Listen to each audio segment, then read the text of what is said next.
आपको मिल गया है? यहाँ ये कहा गया है, इसीलिए जो कोई मेरी ये बात सुनकर उन्हें मानता है वो उस बुद्धिमान मनुष्य की नाई ठहरेगा जिसने अपना घर चट्टान पर बनाया। और मेघ बरसा और बारें आई और आंधियाँ चली और उस घर पर टक्करें लगी, परंतु वो नहीं गिरा क्योंकि उसकी नींव चट्टान पर डाली गई थी। मेरे साथ बोले, उसकी नींव चट्टान पर डाली गई थी। उसकी नींव चट्टान पर डाली गई थी। नेक्स्ट वर्स पढ़ेंगे।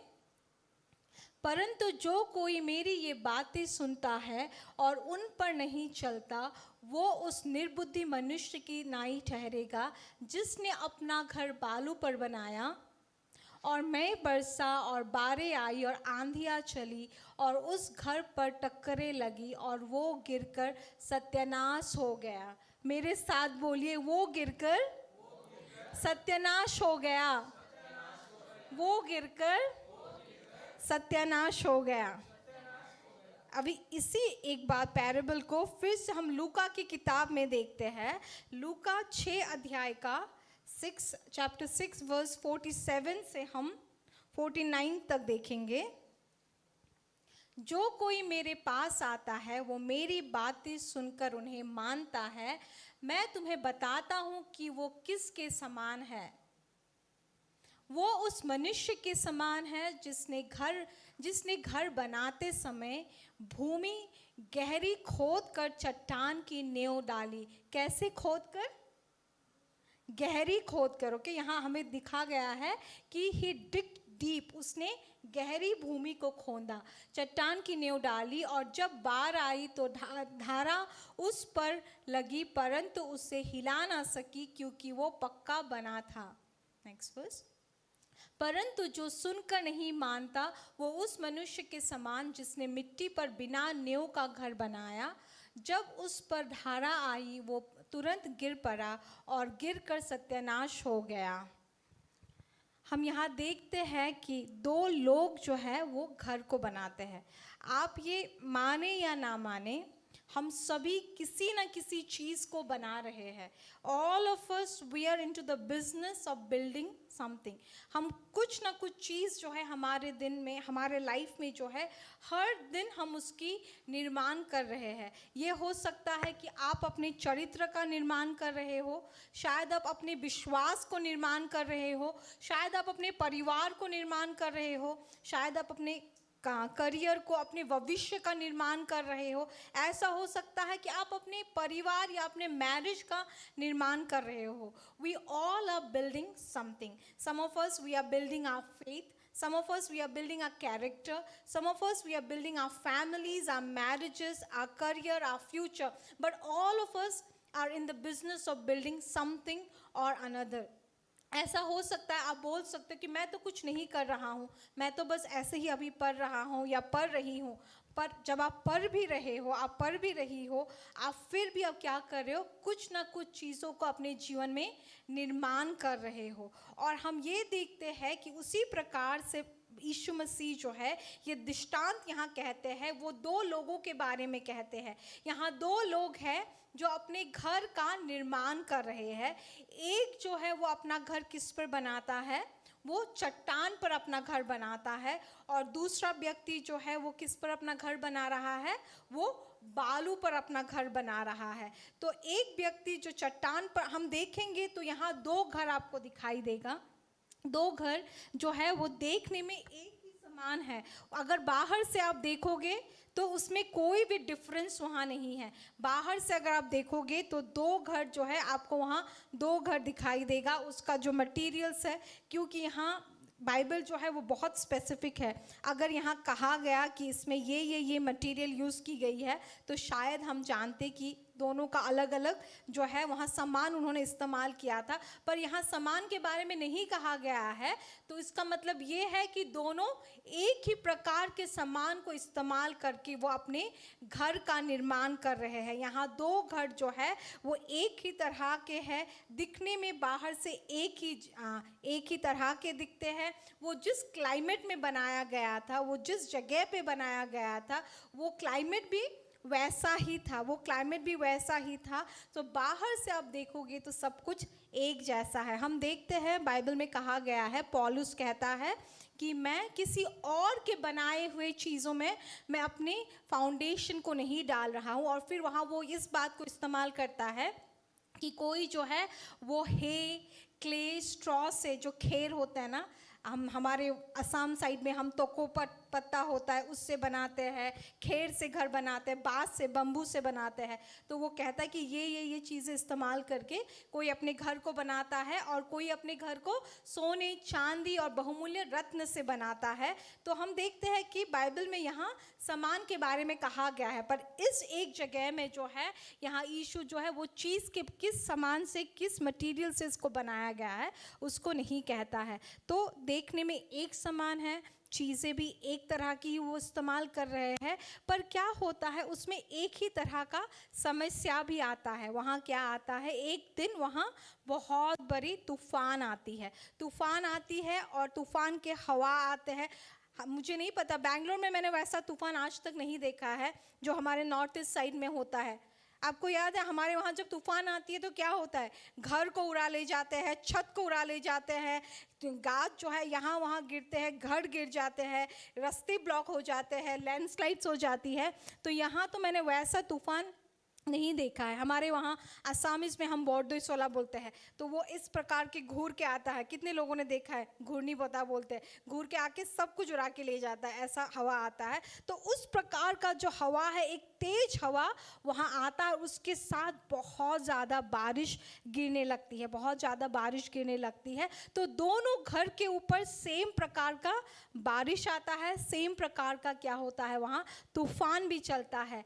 पर क्या होता है, एक घर जो है वो जो है वो नहीं टलता है, एक घर जो है वहाँ वो बने रहता है, और दूसरा घर क्या होता है, वो टूट जाता है, दूसरा घर वो ढल जाता है। तो कौन सा घर जो है वो नहीं टलता, वो घर जो चट्टान पर बनाया गया है वो घर नहीं टलता है। पर जिस घर को बालू पर बनाया गया वो घर क्या हुआ, थोड़े तूफान में ही वो घर टल गया। पर जिस घर को चट्टान के ऊपर बनाया गया वो घर नहीं टला। हम देखते हैं या यीशु जो है उस व्यक्ति को बुद्धिमान कहता है जिसने अपना घर चट्टान पर बनाया है। अगर आपको घर बनाने का अवसर मिलेगा तो आप लोग किस पे बनाना चाहोगे, बालू पे? नहीं ना, चट्टान पे बनाने के लिए कोशिश करेंगे। मुझे याद है अभी भी मेरे नानी के घर, मेरे नानी का जो घर है वो घर बनाने की लिए फाउंडेशन कर रहे थे। फाउंडेशन जो है वो क्या करते, उसको डिग कर रहे थे, खोद रहे थे। तो खोदने के वक्त मेरी नानी ने बोला कि इसमें जो लेबर है उससे भी ज़्यादा पैसा लगेगा। तो हमने पूछा क्यों, फाउंडेशन के लिए क्यों इतना ज़्यादा चाहिए? फिर नानी ने बोला नहीं, पहले जो है इस जगह पे नदी बहकर जाती थी, तो उसी लिए अभी नीचे जो है बहुत ज़्यादा वहाँ बड़े बड़े पत्थर है, तो सारे बड़े पत्थरों को निकालना पड़ेगा। उसको निकालने के बाद ही हम वहाँ फाउंडेशन डाल सकेंगे। तो वो पूरा जगह जो था पहले वहाँ नदी थी, और उसके बाद वहाँ क्या हुआ, नानी ने वो सब पत्थरों को निकाला, और उनके घर को बनाने का जो पत्थर है, जो जली है, उसके लिए उन्होंने 1 रुपये भी खर्च नहीं किए, क्योंकि वो पत्थर जो है वो उनको वहीं से मिल गया। तो पत्थर को खोदना जो है, चट्टान को जो खोदना जो है वो इतना आसान नहीं होता है। पर ये जो पहला व्यक्ति है जिसको बुद्धिमान कहा गया है, वो क्या करता है, वो उस जगह को चुनता है जिसमें काम करना कठिन है, जिसमें काम करना जो है आसान नहीं है, वो वैसे जगह को चुनता है। पर जो दूसरा व्यक्ति है, जो निर्बुद्धि मूर्ख व्यक्ति है, वो क्या करता है, वो ऐसे एक जगह को चुनता है जिसमें खोदना जो है, घर बनाना जो है वो बहुत आसान है। We see here both the people. The first person he chooses the rock to build his house on, and the second person who is a foolish person, he chooses the sand to build his house on. We all know that building in a rock is not an easy task. अगर rock में आपको खोदना पड़े, अगर चट्टान में आपको खोदना पड़े, तो आसानी से आप वहाँ नहीं खोद पाओगे, क्योंकि आपको वहाँ क्या चाहिए होगा, हार्ड लेबर चाहिए होगा आपको. आप एक दिन का काम जो है आपको वो करने के लिए शायद 10 दिन लग सकता है जब आप चट्टान पे खोदने लगोगे. तो building in a rock, it takes hard labour, it needs dedication, hard work, it needs discipline. एक दिन खोदा तो बस थोड़ा ही गया. आप ऐसा नहीं कह सकते कि कल मैं नहीं खोदूंगा. आपको वहाँ क्या करना पड़ेगा, डिसिप्लिन होना पड़ेगा. हर दिन जाके आपको वहाँ खोदते रहना पड़ेगा, खोदते रहना पड़ेगा आपका फाउंडेशन को जो है वहाँ बनाने के लिए. It takes time to build in the rock, it takes time. चट्टान में जब आप घर का निर्माण करोगे या कोई भी चीज़ का जब आप चट्टान पे निर्माण करोगे, उसको क्या होगा, समय लगेगा. आप लोग देखते होंगे शायद आजकल बहुत ऐसे लोग हैं जो अचानक से बहुत फेमस बन जाते हैं, अचानक से बहुत जल्दी उनके जीवन में आशीष आ जाती है. वैसे आशीष को देखे, वैसे फेम को देख के जो है आप लोग निराश ना होए, क्योंकि जो भी चीज़ बालू में बनती है वो बहुत आसानी से आ जाती है. The house that was built on the sand, it didn't take much time for him to build, because the moment he dug it was very easy for him. So it required work. मैं नहीं कहती कि उसने काम नहीं किया, उसने काम तो किया, पर उसको वहाँ हार्ड वर्क करने की ज़रूरत नहीं थी. उसने बस कुछ दिनों में ही वहाँ अपने घर को निर्माण कर लिया. पर ये जो व्यक्ति है जिसने चट्टान पर घर बनाई, उसको जो है बहुत दिन लग गए घर बनाने के लिए. और शायद ऐसा भी हो सकता है कि जब दो लोग घर बना रहे थे, when both two people were making the house, maybe one person's house came up very soon, and people were maybe mocking at the first person, saying, "Are he and you, both of you started together, but his house has come so early and yours is taking so much time." शायद लोग आपको ये बोल सकते हैं कि आप दोनों ने तो अपना जीवन साथ में शुरू किया, आपका और आपके साथी, आपके मित्र का जो जीवन है साथ में शुरू हुआ, लेकिन वो तो इतनी जल्दी आशीषित हो गया, पर आज भी आप उसी जगहों में हो. मे भी ऐसा बोल सकते हैं लोग आपको कि आप और आपके जो फ्रेंड है वो साथ में ही तो बैंगलोर आए थे, साथ में ही बैंगलोर आए थे, लेकिन आज उनका जो जीवन है वो इतना आशीषित हो गया और आप जहाँ हो वहीं हो बोल के. पर निराश ना होए, क्योंकि जो घर चट्टान पे बनती है उसके लिए समय चाहिए. जो घर चट्टान पे बना जाता है उसके लिए हमें क्या करना पड़ेगा, समय लेना पड़ेगा. और समय के साथ ही वहाँ उन्नति होगा, आप वहाँ प्रोग्रेस को देखेंगे. आप देखिए ये दो घर तो बन जाते हैं, लेकिन इसका टेस्ट कब आता है, जब वहाँ तूफान आती है. जब तूफान आती है, जब हवा चलती है, जब बारिश आती है, तो दोनों घरों पे ही इक्वल रूप में वो आती है. दोनों घरों के ऊपर ही उसका प्रभाव जो है, उसका इफेक्ट जो है वो सेम ही रहता है. उसी प्रकार से जो है हमारे जीवन में भी crisis, same way in our life crisis and problem will come, and it may come in any form. वो किसी भी रूप में आ सकती है. कभी कभार आपके प्रियजन के मृत्यु के रूप में वो आ सकती है आपके लाइफ में crisis. Sometimes the crisis in your life may be a death of a dear one. Sometimes it may be some health challenges, suddenly आप बीमार पड़ गए. कभी कभार परिवार में समस्या, वो भी एक क्राइसिस है. फाइनेंशियल, आपकी आर्थिक घटी कमी हो रही है, आपको नौकरी नहीं मिल रही है, you don't have job, you are betrayed, किसी ने आपको धोखा दे दिया, वो भी इमोशनल क्राइसिस है. पर जब क्राइसिस आई, जब वो समस्या आया, जब वो तूफान आया, वो दोनों घरों में एक समान आया. पर हम इसमें देखते हैं कि उसका रिस्पॉन्स क्या था.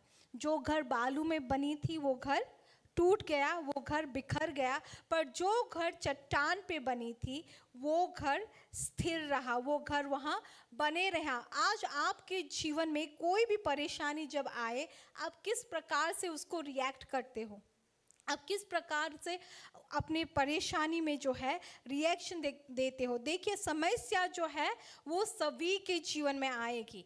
आप ये नहीं कह सकते कि मैं तो अभी विश्वासी बन गया हूँ तो मेरे जीवन में समस्या नहीं आएगी. You can not say that because I am a believer I am escaped from problems. Problem will come in every one's life. Nobody's life, no one can escape from problem, because Bible says that in this world you will have trouble. Jesus has said that जब तक आप इस दुनिया में हो आपके जीवन में जरूर समस्या आएगी. As long as we are in this world we will have troubles, we will have problem. But क्या है, जो घर परमेश्वर पे बना रहेगा, जो घर चट्टान पे बना रहेगा, वो उस समस्या का सामना कर पाएगा, वो उस समस्या में अटल रह पाएगा. देखिए, आप समस्या को बदल नहीं सकते. क्या आप समस्या को बदल सकते हो? Is there anyone here who can change the problems and who can say that I can escape from the problem? I think no human being can say that I can escape from problem. मैं समस्या का सामना मैं नहीं करूँगा, मेरे जीवन में समस्या नहीं आएगी. कोई भी मनुष्य ऐसा नहीं कह सकता, क्योंकि समस्या जो है वो हर विश्वासी के जीवन में, हर व्यक्ति के जीवन में आएगी. पर उस समस्या में जो व्यक्ति अपने घर को चट्टान पर बनाता है, वो व्यक्ति क्या होगा, समस्या के बीच में भी वो आनंदित होगा, समस्या के बीच में भी वो कॉन्फिडेंट होगा, वो सिक्योर्ड होगा. क्योंकि उसको पता है जब बारिश आ रही है, जब बाढ़ आ रही है, जब तूफान आ रही है, दोनों व्यक्ति अपने अपने घरों पे है. पर जिस व्यक्ति ने घर जो है चट्टान पे बनाया है, वो व्यक्ति घर के अंदर क्या डर से बैठा है? नहीं, वो डर से नहीं बैठा है. The person who has built his house on the rock when the storm and the rain came, he was not afraid, he was joyful, he was secured. He knew that his house will be protected because he has built his house on the rock. But whereas the person who has built his house in the sand, he was fearful, he was afraid because he knew that his foundation is not strong. और आपको मैं याद दिला दूं कि हमारा जो चट्टान है, हमारा जो चट्टान है वो है यीशु. उसे जो है युगों का चट्टान कहा गया है. Jesus is called the rock of ages. हमारा घर, हमारा जीवन जो है वो यीशु मसीह पर बना है. और यीशु मसीह को हम क्या कहते हैं? Rock of ages. आपको पता है उनको क्यों रॉक ऑफ एजेस कहा गया है? उनको क्यों युगों का चट्टान कहा गया है?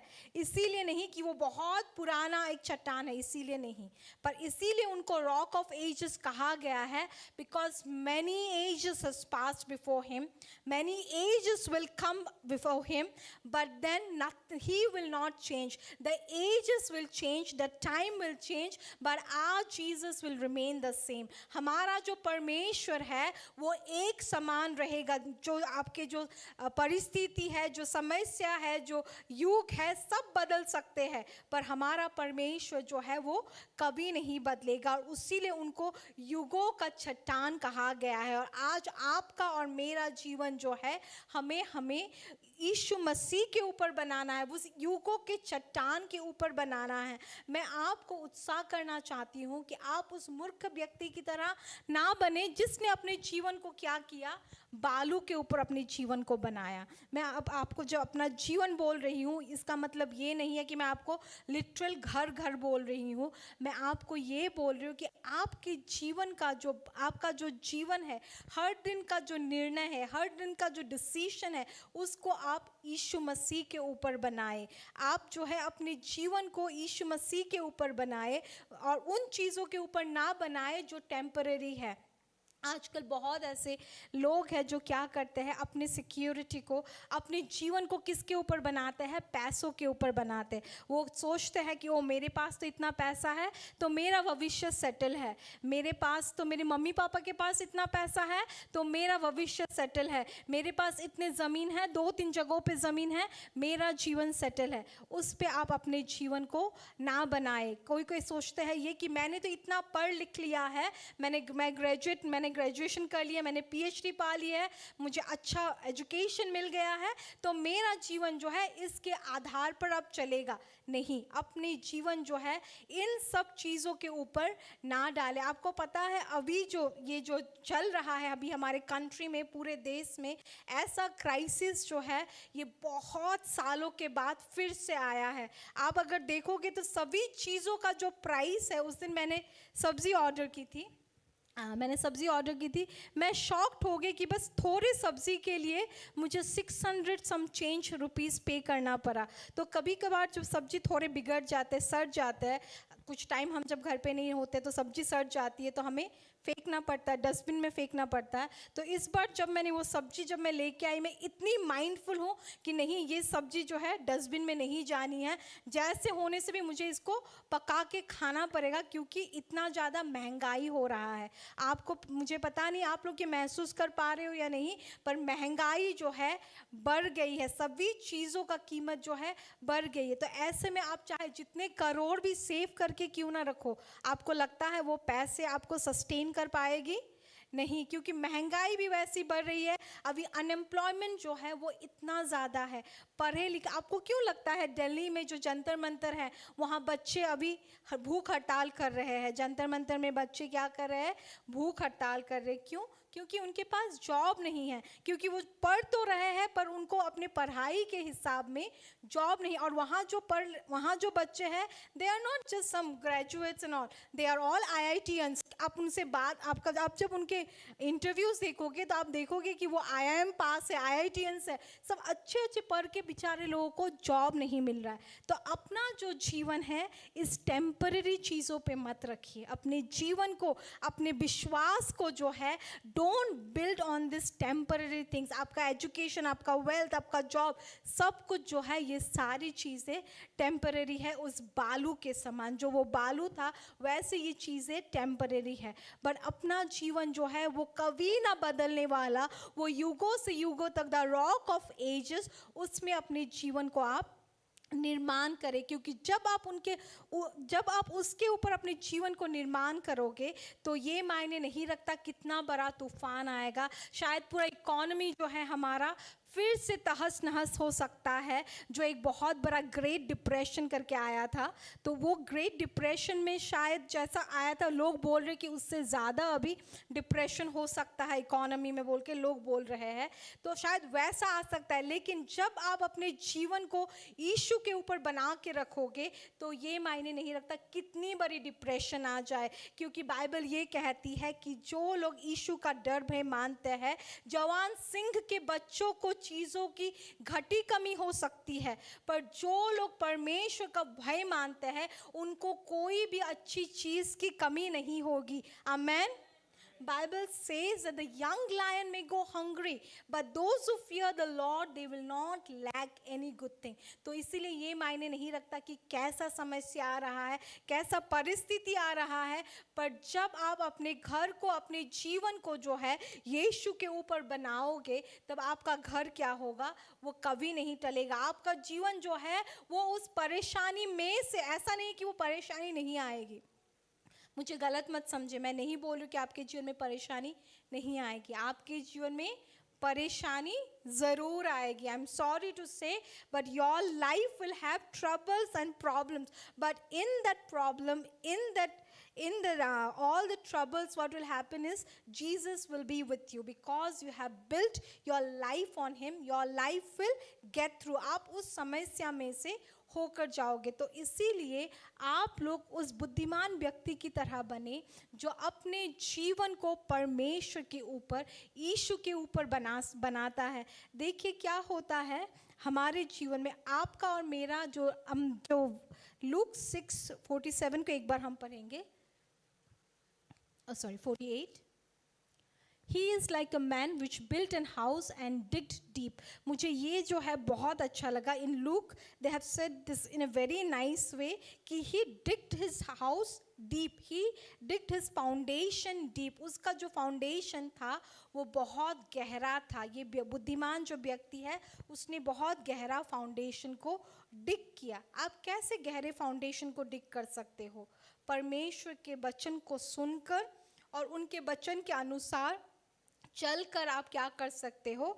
एक गहरे फाउंडेशन को आप खोद सकते हो। तो मैंने ये देखा है मेरे और पास्टर के जीवन में। अभी हमारा ये मंथ एंड में मेरा और पास्टर का जो शादी है, हमारे 12 साल हो जाएंगे। तो मैंने ये देखा है पास्टर और मेरे जीवन में जब भी कोई समस्या आती है, जब भी कोई परेशानी या क्राइसिस आती है, कभी कभार वो फाइनेंशियल होती है, कभी कभार वो हेल्थ रिलेटेड होती है, रिलेशनल होती है, बहुत सारी चीज़ें हमारे जीवन में जब परेशानी आती है, तो मेरा और पास्टर का जो रिएक्शन है ना, मैंने बहुत अलग देखा है, मैंने जब भी ध्यान करके देखा है, हम दोनों का जो रिएक्शन है वो completely डिफरेंट होता है. Both of our reactions are so different when any crisis hits our life. I see him, मैं पास्टर को देखती हूँ कि वो बहुत ज़्यादा काम रहते हैं, वो एंशियस ही नहीं होते हैं, बहुत ज़्यादा शांत. पर मैं उसको देखकर घबरा जाती हूँ, मैं लाइक एंशियस हो जाती हूँ कि अरे कुछ करना है, why you are not saying something, why you are not doing something. उनको बोल बोल के मैं ही थक जाती हूँ. पर वो गिव मी सम, वो ये बोलते हो, मुझे बहुत गुस्सा आता है इसमें, sleep over it. I mean how to sleep over it. उनका ये बहुत है, एक कहावत है, कोई भी कुछ बात होता है, स्लीप ओवर इट, आप तुम उसके ऊपर सो जाओ. मतलब कैसे? He is like no, just leave it in your mind for one night, if that same effect is there tomorrow also, then we will talk about it. वो मुझे ये बोलते हैं कि आज के रात इस सोच के साथ तुम सो जाओ, फिर कल सुबह भी अगर यही तुम्हारे दिमाग में होगा तो हम उसके ऊपर बात करेंगे. फर्स्ट ऑफ ऑल वो सोच के साथ नींद नहीं आएगी मुझे, फर्स्ट तो वो बात है, पर उनको वो समझ में नहीं आता है. पर हमारा क्या है, रिएक्शन कंप्लीटली डिफरेंट है. वो क्यों डिफरेंट है? जब मैंने सोचा तो यहाँ एक व्यक्ति है पास्टर, जो 15 साल की जो उम्र था, जब खेलने कूदने का उम्र होता है, 15 इयर्स के एज में वो क्या कर रहे थे, बैठ के वो खोद रहे थे. He was digging his foundation. वो रात दिन बैठ के क्या कर रहे थे, बाइबल पढ़ रहे थे, वो परमेश्वर की उपस्थिति में उपवास प्रार्थना कर रहे थे. वो अपने फाउंडेशन को और ज़्यादा खोद खोद के वो स्ट्रांग बना रहे थे. जहाँ मैं 15 साल की उम्र में अपने फ्रेंड्स के साथ स्कूल में एंजॉय कर रही थी, खेल रही थी, कूद रही थी, यहाँ वहाँ जा रही थी. पर यहाँ एक व्यक्ति है पास्टर, जो अपने जीवन को परमेश्वर के साथ वो बना रहे थे. वो 17 साल की उम्र में तो वो जाके ट्रेन्स में, सड़कों पे स्ट्रीट इवेंजलिज्म उन्होंने करना शुरू कर दिया था. तो उस व्यक्ति और मेरा जो है रिएक्शन कैसे सेम हो सकता है? वो कभी सेम नहीं हो सकता है, क्योंकि उनका फाउंडेशन जो है वो मेरे फाउंडेशन से बहुत ज़्यादा स्ट्रॉन्ग बन गया है. मेरा अभी क्या है, बन रहा है, शादी के बाद जो है मेरा और स्ट्रॉन्ग बन रहा है. पर उनका और मेरा जो है, हमारा रिएक्शन कभी भी सेम नहीं हो सकता, क्योंकि यहाँ एक व्यक्ति है जिसने अपने फाउंडेशन को स्ट्रॉन्ग बहुत पहले ही बना लिया है. उसीलिए कोई भी परेशानी क्यों ना आए, वो नहीं टलते हैं. वो क्या बोलते, देख लेंगे, वी विल सी. मुझे नहीं पता, बहुत से हस्बैंड्स का शायद, I think the sisters here may agree with me. Many of the husbands, their reaction is we will see, देख लेंगे. तमिल में शायद पातकला. तो ये एक रिएक्शन से वाइफ का चक्कर, दिमाग जो है ना वो घुट जाता है. पर पास्टर का यही रिएक्शन होता है कि honey we will see, honey when it comes we will सी.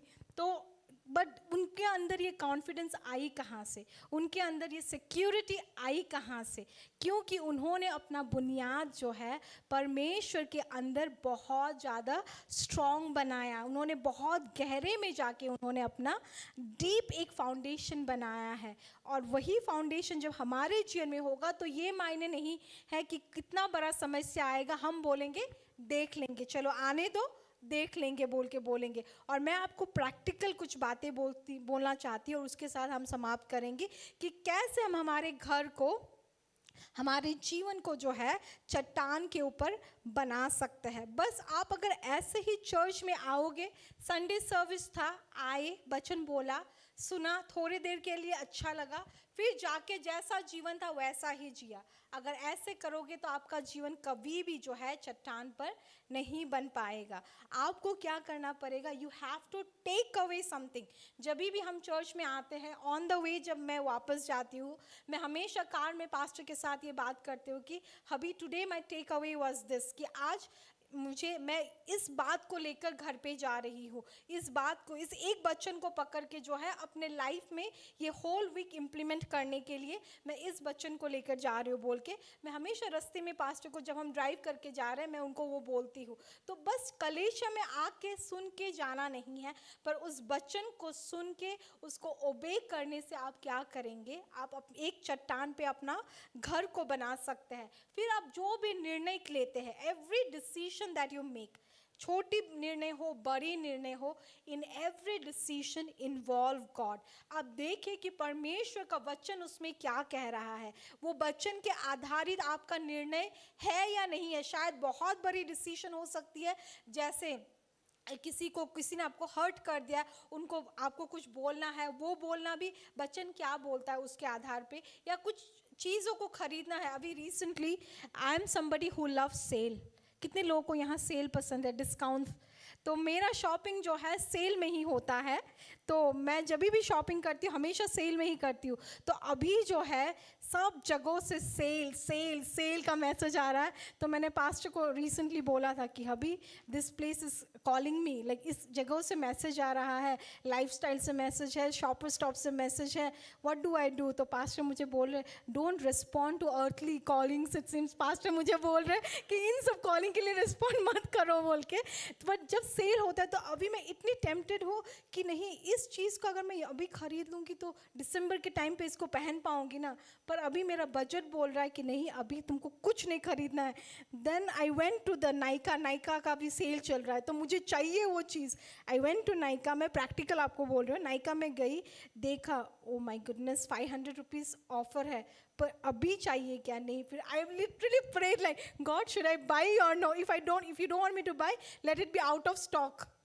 गई, सच में आउट ऑफ स्टॉक हो गया। तो मैं आपको बस वो बोल रही हूँ कि कैसा होता है, like in every decision try to involve God, चाहे वो छोटा हो चाहे वो बड़ा हो, सब डिसीजन में आप परमेश्वर को इन्वॉल्व करें और पूछें उनको कि परमेश्वर आप क्या चाहते हो मुझसे कर, मैं इसके बारे में कहूँ। आपके फ्रेंड्स, आप अपने फ्रेंड्स को चुनते हो, उसमें भी परमेश्वर को इन्वॉल्व करें कि वर्ल्डली फ्रेंड्स रखना अच्छा है या परमेश्वर के लोगों के साथ रहना अच्छा है, उसमें आप परमेश्वर को इन्वॉल्व करें। आपके पैसों के बारे में जब बात आती है, आप कहाँ इन्वेस्ट कर रहे हो, आप क्या चीज़ें खरीद रहे हो, आप किस में स्पेंड कर रहे हो, इन सब बातों में भी आप क्या करें, परमेश्वर को इन्वॉल्व करें। अपने पैसों में भी आप परमेश्वर को इन्वॉल्व करें। इन एवरी डे थिंग जब आप परमेश्वर को इन्वॉल्व करेंगे और वो जो कहता है उनके आधार पर आप अपने जीवन को जब जियोगे, तब आप अपने घर को बालू पे नहीं बना रहे हो, आप अपने घर को कहाँ बना रहे हो? चट्टान के ऊपर बना रहे हो। अभी रिसेंटली मैंने पास्टर को बोला, क्योंकि संडेज हमारा, मैं आपको बहुत डिटेल्स दे रही हूँ, संडेज हमारा क्या होता है, डिनर जो है हम बाहर से खाते हैं। तो अभी रिसेंटली कुछ हुआ तो मैंने पास्टर को बोला मुझे बाहर का खाना बिल्कुल नहीं पसंद है, तो मैं बाहर से नहीं खाऊंगी। तो इसलिए ओके ठीक है। फिर मैंने क्या किया, मैंने सैटरडे ही खाना बना के अपने लिए रखना शुरू कर दिया। और फिर जो संडे का पैसा है, पास्टर से मैं नहीं खा रही हूँ ना, तो वो पैसा आप मुझे दो, मेरा जो डिनर का पैसा है आप मुझे दो। And I have started saving that money. तो मैंने एक दूसरा बॉक्स रखा है, अगर आप मेरे घर पे आओगे तो डिफरेंट बॉक्स आपको मिलेगा। तो अभी एक नया बॉक्स आ गया है जहाँ हर संडे नाइट का डिनर का पैसा जो है वहाँ सेव हो रहा है। और मैं जब कुछ मुझे पसंद आएगी, कुछ चीज़ या कुछ भी मुझे करने का मन होगा, तो I will use it from there. तो हमें क्या करना है, जो मैं आपको ये इसीलिए बोल रही हूँ कि अपने फाइनेंसेस में सभी चीज़ों में जो है, जस्ट पैसा है तो स्पेंड करना है नहीं, you have to be accountable, क्योंकि जो पैसा आपको दिया गया है वो परमेश्वर ने आपको दिया है। ऐसा नहीं है कि पैसा है तो जो मन आया वो खरीद लिया, जहाँ जाना है वहाँ चले गया। क्योंकि जवान लोग जो है, हम लोग बहुत वैसा करते हैं, अपने भविष्य के लिए हम नहीं सोचते, फ्यूचर के लिए नहीं सोचते, but you need to be future oriented. और उस पैसे से try to give something to somebody else, like जो नीड में है, जिनको ज़रूरत है, आप उनके लिए कुछ करके देखो, आपको एक वहाँ अलग ही आनंद मिलेगी। तो what you need to do even in your finances, आपके पैसों में भी परमेश्वर को जो है आप वहाँ इन्वॉल्व करने लगे। आप शादीशुदा हो, अपने मैरिज में आप परमेश्वर को इन्वॉल्व करो। एटलीस्ट एक टाइम जो है साथ में दोनों हस्बैंड वाइफ मिलके प्रार्थना करो, आप वचन एक पढ़ो, प्रार्थना करो, अपने बच्चों के लिए आशीष को बोलो। आप बच्चे हैं तो बच्चों के लिए, बच्चों को आप परमेश्वर के वे में उनको ग्रो करो। If you have your kids, grow them in a righteous way, grow them in the fear of the Lord. So involve God in every area of your life. And when you do that, you are building your house on the rock. And no matter what storm comes, ये मायने नहीं रखता कि कैसी बड़ी से बड़ी परेशानी आ सकती है, बड़ी से बड़ी तूफान आ सकती है, बड़ी से बड़ी आंधी आ सकती है, पर जब आप अपने जीवन को जो है परमेश्वर पर बनाओगे, जब आप अपने जीवन का जो नींव है, जो अस्तित्व है, वो यीशु मसीह पर रखोगे, तो क्या होगा, आपका जीवन कभी नहीं टलेगा। आप उस तूफान में में से होकर बाहर निकलोगे, पर वो तभी होगा जब आप उनके वचन को बस सुनने वाले नहीं, उसको अपने जीवन में आप उसको अप्लाई करने वाले जब बनोगे, तब आपका जीवन जो है चट्टान पर बनेगा। तो मैं आपको उत्साह करना चाहती हूँ कि अपने जीवन को, अपने भविष्य को स्थायी चीज़ों पर नहीं, टेम्पररी चीज़ों पर नहीं, पर परमानेंट जो हमारा रॉक ऑफ एजेस है, जो युगों का जो चट्टान है, उनके ऊपर हम बनाए। आए हम सभी खड़े हो जाए और पास्टर हमें प्रार्थना में अगुवाई करेंगे। हम सभी खड़े हो जाए, अपने आंखों को बंद करें, अपने सिर को झुकाए और पास्टर हमारे लिए प्रार्थना करेंगे। Let us pray. Heavenly Father, we thank you for this blessed moment, Father. Father, we thank you for Jesus is our rock. Your word is our rock. Lord, our lives are built on you. We thank you for the strength that comes from the rock into our lives.